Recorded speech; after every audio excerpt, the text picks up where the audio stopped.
ಓಂ ಶ್ರೀ ಗುರುಭ್ಯೋ ನಮಃ ಹರಿ ಓಂ. ಓಂ ನಮಃ ಸೂರ್ಯಃ ಪಿತಾಮಹೋ ವ್ಯಾಸಃ ವಸಿಷ್ಠೋ ತ್ರಿಪರಾಶರಃ ಕಶ್ಯಪೋ ನಾರದೋ ಗಾರ್ಗ್ಯಃ ಮರೀಚಿರ್ಮುನಿರಂಗಿರಾಃ ಲೋಮಶಃ ಪೌಲಶಶ್ಚೈವ ಚವನೋ ಜವನೋ ಭೃಗುಃ ಶವನಕೋಷ್ಟಾದಶಶ್ಚೇತಿ ಜ್ಯೋತಿಷ್ಶಾಸ್ತ್ರಪ್ರವರ್ತಕಾಃ.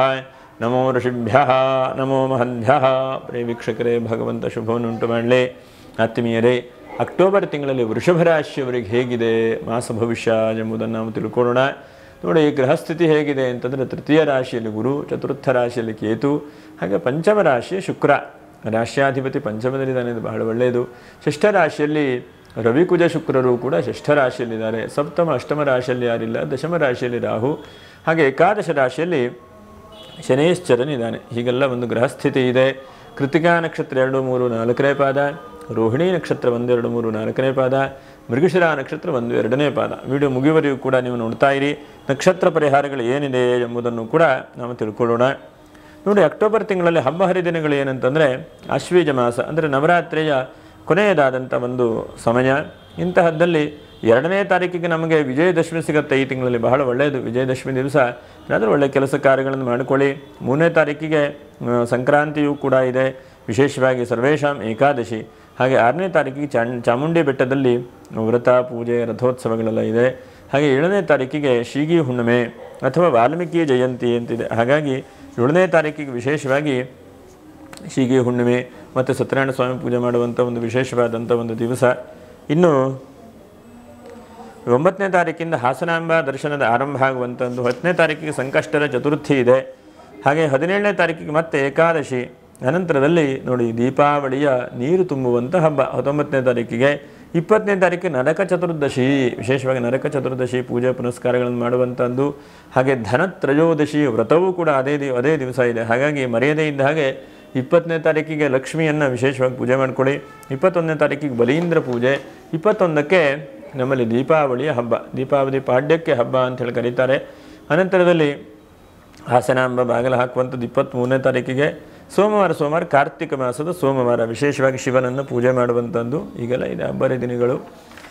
ನಾವು ಹೇಳುವಂಥದ್ದು ಇದು ಗೋಚಾರ ಫಲ ಅಂಥೇಳಿ. ನಿಮ್ಮ ಜಾತಕದ ಮೇಲೆ, ದಶಾಭುಕ್ತಿಗಳ ಮೇಲೆ ಸ್ವಲ್ಪ ವ್ಯತ್ಯಾಸವೂ ಕೂಡ ಬರಬಹುದು. ನೋಡಿ, ಈ ತಿಂಗಳಲ್ಲಿ 2ನೇ ತಾರೀಕು ಬಹಳ ಪ್ರಶಸ್ತವಾಗಿದೆ, ವಿಜಯದಶಮಿ.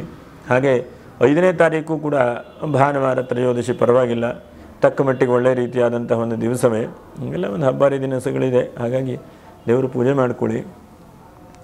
ನೋಡಿ, ನಿಮಗೆ ಸದ್ಯಕ್ಕೆ ಯಾವುದೇ ರೀತಿಯಾದಂಥ ಗೃಹಸ್ಥಿತಿಯಲ್ಲೂ ಅಷ್ಟೊಂದು ತೊಂದರೆ, ಅಷ್ಟೊಂದು ಚಿಂತೆ ಹೇಳುವಂಥದ್ದಿಲ್ಲ. ನಿಮಗೆ ತಕ್ಕ ಮಟ್ಟಿಗೆ ಆರ್ಥಿಕವಾದಂಥ ಅಭಿವೃದ್ಧಿಯನ್ನು ಭಗವಂತ ನೀಡ್ತಾ ಇದ್ದಾನೆ.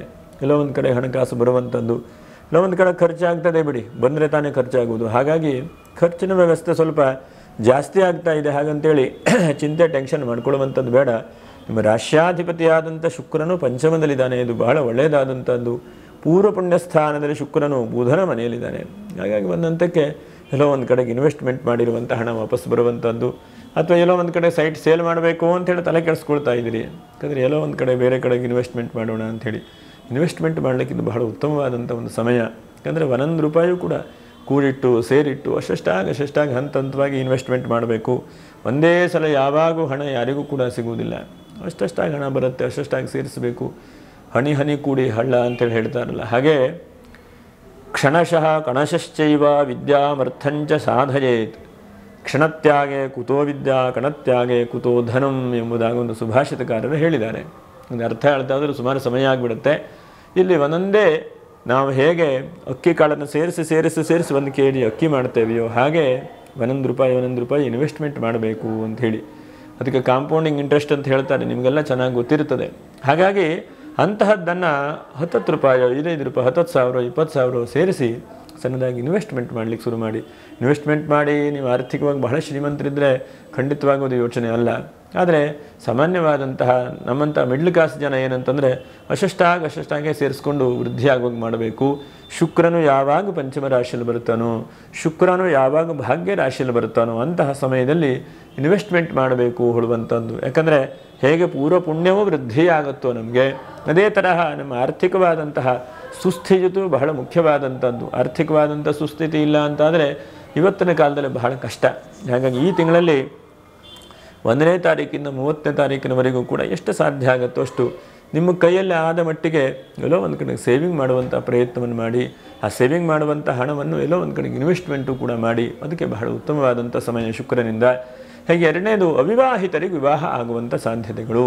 ನೋಡಿ, ನಿಮ್ಗೆ ಯಾರಿಗೆ ವಿವಾಹ ಆಗಲಿಲ್ಲ ಅಥವಾ ಯಾರು ವಿವಾಹ ಆಗಿಲ್ಲ ಅಂಥೇಳಿ ಒದ್ದಾಡ್ತಾ ಇದ್ದೀರಿ ಅಂಥವ್ರಿಗೆ ವಿವಾಹಾದಿ ಮಂಗಲ ಕಾರ್ಯಗಳಾಗುವಂಥ ಸಾಧ್ಯತೆಗಳಿದೆ. ಪ್ರಯತ್ನವನ್ನು ಬಹಳ ಮುಖ್ಯವಾಗಿ ಪ್ರಯತ್ನವನ್ನು ಮಾಡ್ತಾ ಬನ್ನಿ. ಯಾಕಂದರೆ ನೋಡಿದು ಕಾರ್ತಿಕ್ ಮಾಸವೂ ಕೂಡ ಬರುತ್ತೆ, ಅಶ್ವಿನಿ ಮಾಸ ಮುಗಿದ ಮೇಲೆ ಕಾರ್ತಿಕ್ ಮಾಸ. ಇಂಥ ಸಮಯದಲ್ಲಿ ವಿವಾಹಾದಿ ಮಂಗಲ ಕಾರ್ಯಗಳನ್ನು ಮಾಡಲಿಕ್ಕೆ ಬಹಳ ಉತ್ತಮ ಅಂತೇಳಿ ಹೇಳ್ತೇನೆ. ಹಾಗೆ ತೃತೀಯ ರಾಶಿಯಲ್ಲಿ ಗುರು ನೋಡಿ, ಏನೋ ಒಂದು ಕಡೆಗೆ ಅಣ್ಣ ತಮ್ಮಂದ್ರೆ ಕಿರಿಕಿರಿ ಆಗಿರುವಂಥದ್ದು, ಆರ್ಥಿಕವಾಗಿ ಏನೋ ಸಮಸ್ಯೆ ಆಗಿರುವಂಥದ್ದು, ಅಥವಾ ಬಹಳ ಮನಸ್ಸೇ ಯಾಕೋ ಸರಿ ಇಲ್ಲ, ಏಕೋ ಚಿಂತೆ ಆಗ್ತಾ ಇದೆ, ಇಂತಹ ಒಂದು ಪರಿಸ್ಥಿತಿ ಇದ್ದಾಗ ಮನಂತಕ್ಕೆ ನಿಮಗೆ ಸಮಾಧಾನ ಮಾಡಲಿಕ್ಕೆ ಈ ತಿಂಗಳಲ್ಲಿ ಯಾರೋ ಒಂದು ವ್ಯಕ್ತಿ ನಿಮಗೆ ಭೇಟಿ ಮಾಡ್ತಾನೆ, ಅಥವಾ ಯಾರೋ ಒಂದು ವ್ಯಕ್ತಿ ನಿಮಗೆ ಸಹಾಯ ಸಹಕಾರಗಳನ್ನು ಮಾಡ್ತಾನೆ. ಸಹಾಯ ಸಹಕಾರ ಹೇಗೆ ಮಾಡ್ತಾನಪ್ಪ ಅಂತಂದರೆ ನಿಮಗೆ ಗೊತ್ತಿರೋದಿಲ್ಲ. ಎಷ್ಟೋ ಸಲ ನಾನು ಹೇಳೋದು ಕೇಳಿದ್ದೇನೆ, ಏನೂ ಇರಲೇ ಇಲ್ಲ ಸ್ವಾಮಿ, ಹೇಗೇಗೋ ದುಡ್ಡು ಕೂಡಿ ಬಂತು, ದುಡ್ಡು ಅನುಕೂಲ ಆಯಿತು, ಒಂದು ಸೈಟ್ ತೆಗೆದುಕೊಂಬಿಟ್ಟೆ, ಅನಂತರ ಮನೆಯೂ ಕೂಡ ಕಟ್ಟೇಬಿಟ್ಟೆ, ಗೊತ್ತೇ ಆಗಲಿಲ್ಲ ಸ್ವಾಮಿ ಅಂತ ಹೇಳ್ತಾರೆ. ಅಂದರೆ ಆ ದೈವಾನುಗ್ರಹ ಎಲ್ಲವೂ ಕೂಡ ಸೇರಿ ಬರುತ್ತೆ.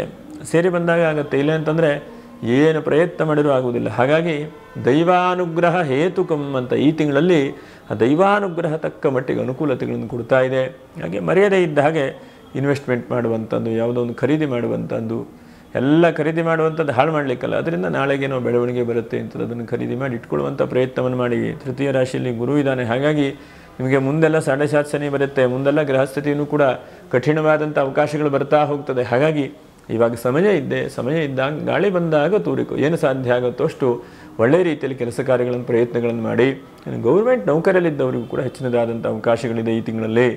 ಯಾಕಂದರೆ ಷಷ್ಠ ರಾಶಿಯಲ್ಲಿರುವಂತಹ ರವಿ ಮತ್ತು ಬುಧನ ಯೋಗವೂ ಕೂಡ ಒಳ್ಳೆಯದಿದೆ. ಹಾಗಾಗಿ ನೀವೇನಾದ್ರು ಗೌರ್ಮೆಂಟ್ ನೌಕರಿ ಏನಾದ್ರು ಒಳ್ಳೆ ರೀತಿಯಲ್ಲಿ ಆಗಬೇಕು, ಅಭಿವೃದ್ಧಿ ಆಗಬೇಕು ಅಂದರೆ ಅನುಕೂಲ ಆಗುತ್ತೆ.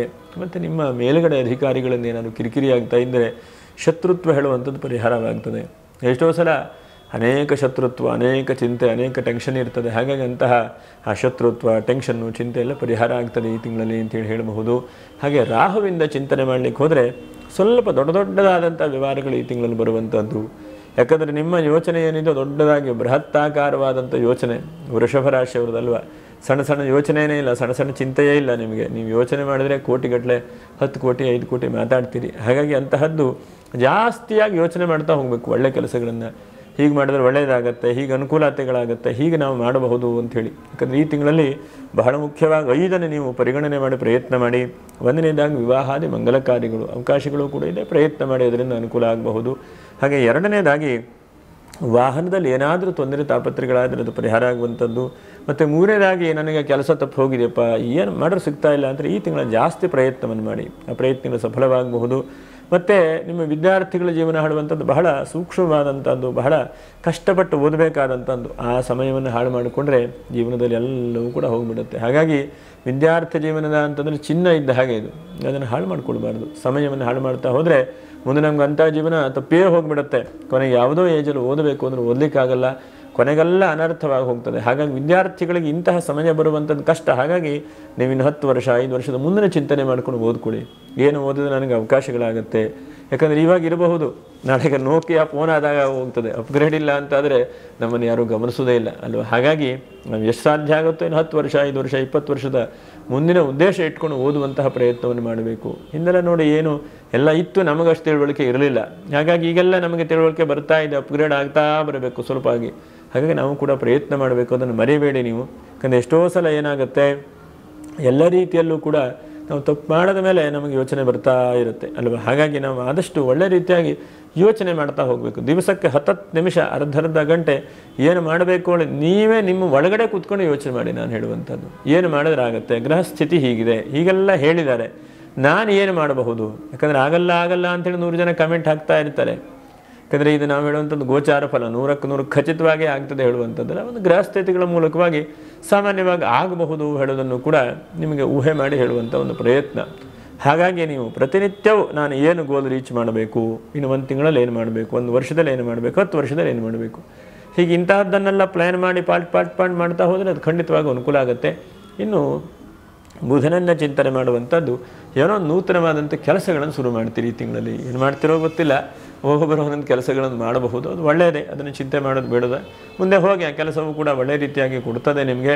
ಅನಂತರದ ಕೃಷಿಕರಿಗೂ ಕೂಡ ಹೆಚ್ಚಿನದಾದಂಥ ಅವಕಾಶಗಳು, ಲಾಭಾಂಶಗಳು ಕೂಡ ಇದೆ. ಮತ್ತು ಸೈಟು, ಭೂಮಿ, ವ್ಯಾಪಾರ, ವ್ಯವಹಾರ ಮಾಡೋರು ಕುಜನು ಷಷ್ಠದಲ್ಲಿ ಕೂತಿದ್ದಾನೆ. ಹಾಗಾಗಿ ಎಲ್ಲೋ ಒಂದು ಕಡೆಗೆ ಲಾಭಾಂಶ ಸಿಗುವಂಥದ್ದು, ಎಲ್ಲೋ ಒಂದು ಕಡೆಗೆ ಅಭಿವೃದ್ಧಿ ಆಗುವಂಥದ್ದು ಕೂಡ ಆಗುತ್ತೆ. ಮತ್ತು ಏನಾದರೂ ಒಂದು ಖರೀದಿ ಮಾಡಬೇಕು ಅಂತಿದ್ದರೆ, ಏನಾದರೂ ನಿಮ್ಗೆ ಅಸೆಟ್ ಆಗಬೇಕು, ನಮ್ಮ ಜೀವನಕ್ಕೆ ಸಿಗಬೇಕು ಅಂತಿದ್ದರೆ ಒಂದು ಖಂಡಿತವಾಗೂ ಈ ತಿಂಗಳಲ್ಲಿ ನೀವು ಖರೀದಿ ಮಾಡಿ ಅಂತೇಳಿ ಹೇಳ್ತಾನೆ. ಸ್ವಲ್ಪ ಹಣಕಾಸಿನ ಮಟ್ಟವನ್ನು ನೋಡಿಕೊಂಡು ನೀವು ಬುದ್ಧಿ ಯೋಚನೆಯನ್ನು ಮಾಡಿಕೊಂಡು ಮಾರ್ಕೆಟ್ ಮೀರದೇ ಇದ್ದ ಹಾಗೆ, ಯಾಕಂದರೆ ಎಲ್ಲೋ ಒಂದು ಕಡೆಗೆ ಟೈಮ್ ಚೆನ್ನಾಗಿದೆ ಅಂತೇಳಿ ತೆಗೆದುಕೊಂಡು ದುಡ್ಡು ಕೊಟ್ಬಿಡುವಂಥದ್ದಲ್ಲ, ಅದರ ಬಗ್ಗೆ ಕೂಲಂಕುಷವಾಗಿ ಯೋಚನೆ ಮಾಡಿಕೊಂಡು, ಯಾಕಂದರೆ ಗ್ರಹಸ್ಥಿತಿ ಎಲ್ಲ ರೀತಿಯಾಗೂ ಕೂಡ ಅನುಕೂಲವೇ ಇದೆ ನಿಮಗೆ. ಹಾಗಂತೇಳಿ ಲೌಕಿಕವಾದಂಥ ಜ್ಞಾನವೂ ಬಹಳ ಮುಖ್ಯವೇ ಅಲ್ವಾ. ಎಷ್ಟೋ ಸಲ ಕೆರೆ ಜಾಗದಲ್ಲಿ ಸೈಟ್ ತೆಗೆದುಕೊಳ್ಳೋದು ಅದೆಲ್ಲ ಮಾಡಬಾರ್ದು. ನಾವು ಅದನ್ನು ಕೂಲಂಕುಷವಾಗಿ ನಾವು ಬೆವರು ಸುರಿಸಿ ಕಷ್ಟಪಟ್ಟಂಥ ಸಂಪಾದನೆ ಮಾಡಿದಂಥ ಹಣವನ್ನು ನಾವು ಇನ್ನೊಬ್ಬರಿಗೆ ಕೈ ಕೊಡುವಾಗ ಬಹಳ ಯೋಚನೆ ಮಾಡಿ ಕೊಡಬೇಕು. ಎಲ್ಲೋ ಒಂದು ಕಡೆ ಕೊಟ್ಕೊಂಡು ಅದನ್ನು ಸೈಟ್ ಆಯಿತು, ಹಾಗಾಯಿತು, ಹೀಗಾಯಿತು ಅಂತಲ್ಲ, ಅದನ್ನೆಲ್ಲ ಜಾಗ್ರತೆಯಿಂದ ಕಾನೂನು ಏನು ಹೇಳ್ತದೆ ಕಾನೂನಿನ ರೀತಿಯಲ್ಲೇ ಪ್ರಯತ್ನವನ್ನು ಮಾಡ್ತಾ ಹೋಗಬೇಕು. ಆ ಪೇಪರನ್ನೆಲ್ಲ ನೋಡ್ಕೊಳ್ಬೇಕು. ಗಡಬಡ ಇದೆ, ಅವನು ಹೇಳ್ದ ಇವನು ಹೇಳ್ದ ಅಂತಲ್ಲ, ನಮ್ಮ ಮನಸ್ಸಿಗೆ ಕರೆಕ್ಟಾಗಿ ನಿಖರಿತವಾದಂತಹ ತೀರ್ಮಾನ ಬಂದ ಮೇಲೆ ಮುಂದೆ ಹೋಗಿ. ಇನ್ನು ಗೃಹಿಣಿಯರಿಗೆ ಬಹಳ ಒಳ್ಳೆಯದಿದೆ. ಗೃಹಿಣಿಯರು ಅಂತಂದರೆ ಮನೇಲೇನೋ ಸಣ್ಣ ಪುಟ್ಟ ಕೆಲಸ ಮಾಡ್ತಾ ಇದ್ದಂಥವರು ಅಥವಾ ಡಿಜಿಟಲ್ ಮಾರ್ಕೆಟಿಂಗ್ ಮಾಡ್ತಾ ಇದ್ದಂಥ ವ್ಯಕ್ತಿಗಳು, ಇಂಥವರಿಗೆಲ್ಲ ಶುಕ್ರ ಬಹಳ ಒಳ್ಳೆಯದನ್ನು ಕೊಡ್ತಾನೆ. ಮತ್ತು ಸ್ಕೂಲು, ಕಾಲೇಜ್ ನಡೆಸ್ತಾ ಇದ್ದಂಥವ್ರಿಗೂ ಕೂಡ ಹೆಚ್ಚಿನದಾದಂಥ ಲಾಭಾಂಶಗಳು. ಮತ್ತು ಆಹಾರ ಪದಾರ್ಥಗಳನ್ನು ಹೋಟೆಲ್ ನಡೆಸ್ತಾ ಇದ್ದಂಥವ್ರು ಇರಬಹುದು, ಕಾಫಿ ಟೀ ಅಂಗಡಿ ಇರಬಹುದು, ಅಥವಾ ಸಣ್ಣ ಪುಟ್ಟ ಹಣ್ಣು ತರಕಾರಿ ಅಂಗಡಿಗಳೆಲ್ಲ ಇರಬಹುದು. ನಿಮಗೆಲ್ಲ ಈ ತಿಂಗಳಲ್ಲಿ ಏನೋ ಒಂದು ಹಂತಕ್ಕೆ ಬೋನಸ್ಸು ಅಂತಲೇ ಹೇಳ್ಬೋದು, ಲಾಭಾಂಶಗಳು ಆಗ್ಬೋದು. ಹೆಚ್ಚಿನದಾದಂತಹ ಮನಸ್ಸಿಗೆ ಪೂರಕವಾದಂಥ ಒಂದು ಶಕ್ತಿಗಳನ್ನು ಕೂಡ ಭಗವಂತ ಕೊಡಬಹುದು. ಹೀಗೆ ಜೀವನದಲ್ಲಿ ಒಂದು ಸ್ಟೆಪ್ ನೀವು ಮೇಲಕ್ಕೆ ಹೋಗ್ಲಿಕ್ಕೆ ಅವಕಾಶಗಳಾಗುತ್ತೆ. ಒಂದು ಹಂತ ಹತ್ತಿದ್ರೆ ಮುಂದಿನ ಹಂತ ಅಷ್ಟಷ್ಟಾಗಿ ಚಕ್ರ ಹೇಗೆ ಅಂತಂದರೆ ಒಂದು ಚಕ್ರ ಹೀಗೆ ಉರುಳಿದ್ರೆ ಮುಂದೆ ಜೀವನ ಹೋಗ್ತಾ ಬರುತ್ತೆ. ಹಾಗಾಗಿ ಅಂಥ ಅವಕಾಶಗಳನ್ನು ಕೂಡ ಭಗವಂತ ನೀಡುತ್ತಾನೆ. ಒಟ್ಟಿನಲ್ಲಿ ಒಳ್ಳೆ ರೀತಿಯಾದಂಥ ಕನಸನ್ನು ಕಾಣ್ತೀರಿ, ಅದು ನನಸಾಗುವ ಹಾಗೆ ಈ ತಿಂಗಳಲ್ಲಿ ಹೋಗುವಂತಹ ಪ್ರಯತ್ನಗಳು ಕೂಡ ಆಗುತ್ತೆ. ಹಾಗಾಗಿ ಪ್ರಯತ್ನವನ್ನು ಹೆಚ್ಚಿನದಾಗಿ ಮಾಡಿ ಅಂತೇಳಿ ಹೇಳ್ತೇನೆ. ಅದರ ಜೊತೆಯಲ್ಲಿ ನೋಡಿ, ಒಂದು 5 ಈ ತಿಂಗಳಲ್ಲಿ ಜಾಗ್ರತೆ ವಹಿಸ್ಕೊಳ್ಬೇಕು. ಒಂದನೇ ಜಾಗ್ರತೆ ಏನಪ್ಪ ಅಂತಂದರೆ ನೀರಿಂದ ಸ್ವಲ್ಪ ಜಾಗ್ರತೆ. ಸರಿಯಾದಂತಹ ಸ್ಥಾನಮಾನಗಳಲ್ಲಿ ನೀರು ಕುಡೀರಿ, ಅಥವಾ ಸರಿಯಾದಂಥ ರೀತಿಯಲ್ಲಿ ಶರೀರಕ್ಕೆ ಎಷ್ಟು ಬೇಕು ಅಷ್ಟನ್ನು ನೀರು ಕುಡೀರಿ. ಯಾಕಂದರೆ ಅತಿಯಾಗೂ ಕೂಡ ಆಗ್ಬೋದು, ಕಡಿಮೆಯೂ ಕೂಡ ಆಗಬಾರದು. ಯಾವುದು ಕೂಡ ಸಮತೋಲನವಾಗಿರಬೇಕು, ಆವಾಗ ಮನುಷ್ಯನಿಗೆ ಬಹಳ ಒಳ್ಳೆಯದಾಗ್ತದೆ. ನೀರಿನ ವ್ಯವಸ್ಥೆ ಸ್ವಲ್ಪ ಜಾಗ್ರತೆ. ಎರಡನೇದಾಗಿ ಸ್ವಲ್ಪ ನಿಮ್ಮ ಕುಟುಂಬದ ವಿಷಯದಲ್ಲಿ ಸ್ವಲ್ಪ ಜಾಗ್ರತೆ ವಹಿಸ್ಕೊಳ್ಬೇಕು. ಮೂರನೇದಾಗಿ ನಿಮ್ಮ ಹೊಟ್ಟೆ ಭಾಗದಲ್ಲೋ ಅಥವಾ ಮಲಮೂತ್ರ ವಿಸರ್ಜನೆ ಮಾಡುವಂಥ ಅಂಗಗಳಲ್ಲೋ ಸಣ್ಣ ಪುಟ್ಟ ಸಮಸ್ಯೆಗಳು ಕಾಣಿಸ್ಕೊಳ್ತದೆ, ಅದಕ್ಕೆ ಬಗ್ಗೆ ಸ್ವಲ್ಪ ಜಾಗ್ರತೆ ವಹಿಸ್ಕೊಳ್ಬೇಕು. ಹಾಗೆ 5ನೇದಾಗಿ ಬಹಳ ಮುಖ್ಯವಾಗಿ ನಿಮ್ಮ ಗೋಲ್ ಏನಿದೆ ಅದನ್ನು ರೀಚ್ ಮಾಡ್ತಾ ಇರಬೇಕು, ಅದರ ಬಗ್ಗೆ ಜಾಸ್ತಿ ಪ್ರಯತ್ನ ಮಾಡ್ತಾ ಇರಬೇಕು. ಈಗೇನಾಗಿದೆ ಅಂತಂದರೆ ಇವತ್ತು ಬೇಡ ನಾಳೆ ಮಾಡಿದ್ರೆ ಆಯಿತು ಅಂತಂದರೆ ಏನು ಮಾಡಲಿಕ್ಕೂ ಆಗೋದಿಲ್ಲ. ನಾವು ಕೆಲಸ ಮಾಡಬೇಕು ಅಂದರೆ ಫಟ್ ಅಂತದಕ್ಕೆ ನಾವು ಆ್ಯಕ್ಷನ್ ತೆಗೆದುಕೊಳ್ಬೇಕು. ಆ್ಯಕ್ಷನ್ ತೆಗೆದುಕೊಂಡ್ರೆ ತಾನೇ ಏನಾದರೂ ಆಗೋದು, ತೆಗೆದುಕೊಳ್ಳಿಲ್ಲ ಅಂದರೆ ಏನಾಗೋದಿಲ್ಲ. ಹಾಗೆ ಕೂತಲ್ಲೇ ನಿದ್ರೆ ಬರ್ತದೆ, ಇನ್ನೇನೂ ಆಗೋದಿಲ್ಲ. ಹಾಗಾಗಿ ಪ್ರಯತ್ನ ಮಾಡಿ, ಆ ದೈವಾನುಗ್ರಹದಿಂದೆಲ್ಲ ಶುಭವಾಗಲಿ. ಒಟ್ಟಿನಲ್ಲಿ ಗ್ರಹಸ್ಥಿತಿಯೆಲ್ಲ ಬಹಳ ಶುಭವಾಗಿದೆ. ಇನ್ನು ನಕ್ಷತ್ರ ಪರಿಹಾರಗಳೇನು? ಕೃತಿಕಾ ನಕ್ಷತ್ರದವರು 7ನೇ ತಾರೀಕಿಗೆ ಹುಣ್ಣಿಮೆ ಇದೆ. ಆ ದಿವಸ ಸತ್ಯನಾರಾಯಣ ಸ್ವಾಮಿ ಪೂಜೆ ನೀವೇ ಮಾಡಿಸಿ, ಅಥವಾ ಎಲ್ಲರೂ ಮಾಡುವಂತಹ ಒಂದು ಜಾಗಕ್ಕೆ ಹೋಗಿ ನಿಮ್ಮ ಕೈಲಾದಂಥ ಸೇವೆಗಳನ್ನು ಕೊಡಿ, ಅಥವಾ ಸಾಮೂಹಿಕವಾದಂಥ ಅವಕಾಶಗಳಿದ್ದರೂ ಕೂಡ ನಿಮ್ಮ ಕೈಲಾದಂಥ ಸೇವೆಯನ್ನು ಮಾಡಿ. ಹಾಗೆ ರೋಹಿಣಿ ನಕ್ಷತ್ರ ಮರ್ಯಾದೆ ಇದ್ದ ಹಾಗೆ 20ನೇ ತಾರೀಕು ಧನತ್ರಯೋದಶಿ, ಲಕ್ಷ್ಮಿಯನ್ನು ವಿಶೇಷವಾಗಿ ಪೂಜೆ ಮಾಡುವಂಥ ದಿವಸ ಇದೆ. ಹಾಗಾಗಿ ಆ ಮಹಾಲಕ್ಷ್ಮಿಯನ್ನು ವಿಶೇಷವಾಗಿ ಪೂಜೆ ಮಾಡಿ, ಮರ್ಯಾದೆ ಇದ್ದ ಹಾಗೆ ಮಾಡಿ. ಧನಲಕ್ಷ್ಮಿ ವ್ರತ, ಧನಲಕ್ಷ್ಮಿ ಪೂಜೆ ಮಾಡುವಂತಹ ಅವಕಾಶಗಳಿದೆ. ಇನ್ನು ಮೃಗಶಿರ ನಕ್ಷತ್ರ ವಿಶೇಷವಾಗಿ ನೋಡಿ, ನಿಮಗೆ ಎಷ್ಟು ಸಾಧ್ಯ ಆಗುತ್ತೋ ಅಷ್ಟು 21ನೇ ತಾರೀಕಿಗೆ ನಮ್ಮಲ್ಲಿ ಅಮಾವಾಸ್ಯೆಯೂ ಕೂಡ ಇದೆ. ಆ ದಿವಸ ನರಕ ಚತುರ್ದಶಿ, ಕೇದಾರೇಶ್ವರ ವ್ರತ ಮತ್ತು ಅಮಾವಾಸ್ಯೆಯೂ ಕೂಡ ಬಂದಿದೆ. ಹಾಗಾಗಿ 21ನೇ ತಾರೀಕಿಗೆ ಧನಲಕ್ಷ್ಮಿ ವ್ರತ, 21ಕ್ಕೆ ಅಮಾವಾಸ್ಯೆ ಇದೆ. ಅಮಾವಾಸ್ಯೆ ದಿವಸ ಸಾಧ್ಯ ಆಗುತ್ತೋ ಅಷ್ಟು ಹೆಣ್ಣು ದೇವರ ದೇವಸ್ಥಾನಕ್ಕೆ ಹೋಗಿ ನಮಸ್ಕಾರ ಮಾಡಿ. ಮೃಗಶಿರ ನಕ್ಷತ್ರದವ್ರು ಏನು ಬೇಡ್ಕೊಳ್ಬೇಕು ಅಂತಂದರೆ, ಎಲ್ಲ ಕಷ್ಟಗಳನ್ನು ಜಗನ್ಮಾತೆ ಪರಿಹಾರ ಮಾಡ್ತಾ ಇದೆಯಾ ನೀನು, ನನಗೆ ಹೆಚ್ಚಿನದಾದಂಥ ಒಳ್ಳೆ ರೀತಿಯಾದಂಥ ಫಲಗಳನ್ನು ನೀನು ಅನುಗ್ರಹಿಸು. ಯಾಕಂದರೆ ತೊಂದರೆಗಳು ಬರ್ತಾ ಇದೆ, ಅದನ್ನೆಲ್ಲ ಮೆಟ್ಟಿ ನಿಂತ್ಕೊಂಡು ಹೋಗುವಂಥ ದಾರಿ ಕೊಟ್ಟಿದೆಯಾ ಅಂಥೇಳಿ ಒಂದು ದೇವಸ್ಥಾನಕ್ಕೂ ಒಂದು ಕುಂಚೂರು ಕುಂಕುಮ ತೆಗೆದುಕೊಂಡು ಹಚ್ಕೊಳ್ಳಿ. ಆ ಮಹಾಲಕ್ಷ್ಮಿ ಅನುಗ್ರಹದಿಂದ ಸಂಪತ್ತನ್ನು ಭಗವಂತ ಎಲ್ಲರಿಗೂ ಕೂಡ ಅನುಗ್ರಹಿಸಲಿ. ಶುಕ್ರನು ಸಂಪತ್ತನ್ನು ಎಲ್ಲರಿಗೂ ಕೂಡ ಕೊಡಲಿ ಅಂತ ಹೇಳ್ತಾ ಮುಂದಿನ ವಿಡಿಯೋದಲ್ಲಿ ಮತ್ತೆ ಭೇಟಿ ಮಾಡೋಣ. ನಮಸ್ಕಾರ. ಲೋಕಾ ಸಮಸ್ತ ಸುಖಿನೋ ಭವಂತು. ನಮಸ್ಕಾರ.